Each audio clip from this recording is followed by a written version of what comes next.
আসসালামু আলাইকুম। কেমন আছেন সবাই? আশা করি যে যেখানে আছেন সবাই ভালো আছেন, সুস্থ আছেন। Welcome to my cooking channel Shahrin's cooking artistry. আজকে আমি আপনাদের মাঝে আরও একটি খুবই মজাদার রেসিপি নিয়ে চলে এলাম এবং ফুল রেসিপিটি দেখার জন্য আমার সাথে থাকবেন। তাহলে চলুন ফুল রেসিপিটি দেখা যাক। আজকে আমি তৈরি করব পিঠা ব্রেড রেসিপি। অনেকটাই নান রুটির মতো, কিন্তু নান রুটি না। খেতে খুবই সুস্বাদু এবং সফট। এখানে আমি পিঠা ব্রেড তৈরি করার জন্য 2.5 কাপ ময়দা নিয়ে নিয়েছি। দিয়ে দিলাম স্বাদ মতো লবণ, 1 চা চামচ চিনি, ইস্ট দিয়ে দিচ্ছি 1.5 টেবিল চামচ, গুঁড়ো দুধ 2 টেবিল চামচ দিয়ে এটাকে ভালো করে মিক্স করে নেব।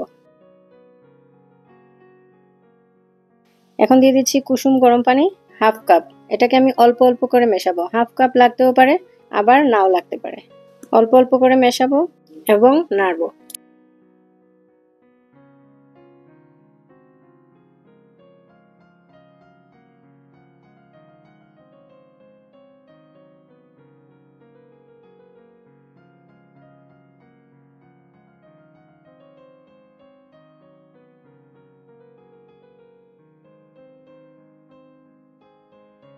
এখন আমি হাত দিয়ে খুব ভালো করে মথে নেব।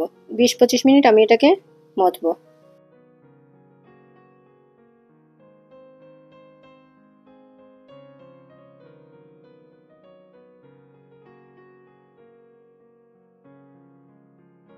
এখানে দিয়ে দিলাম 1 টেবিল চামচ তেল। একটা সফট ডো তৈরি করব।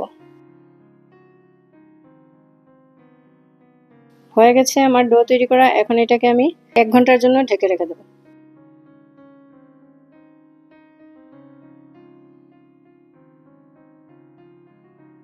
এক ঘন্টা পর আমার ডোটা ফুলে একদম বড় হয়ে গেছে এবং সফট একটা ডো তৈরি হয়েছে।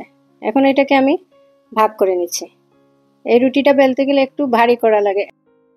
ভাগ যখন করব তখন একটু বড় বড় করে নিতে হবে। এখন আমি একটু ভারী করে রুটি বেলে নেব। খুবই সহজ এই রেসিপিটি, অবশ্যই আপনারা ট্রাই করতে পারেন।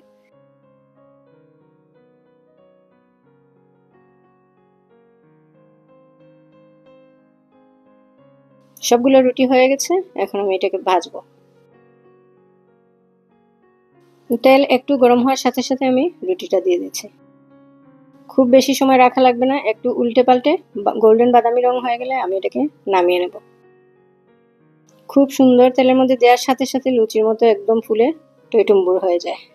এই পিঠা ব্রেড খেতে খুবই সুস্বাদু এবং সফট।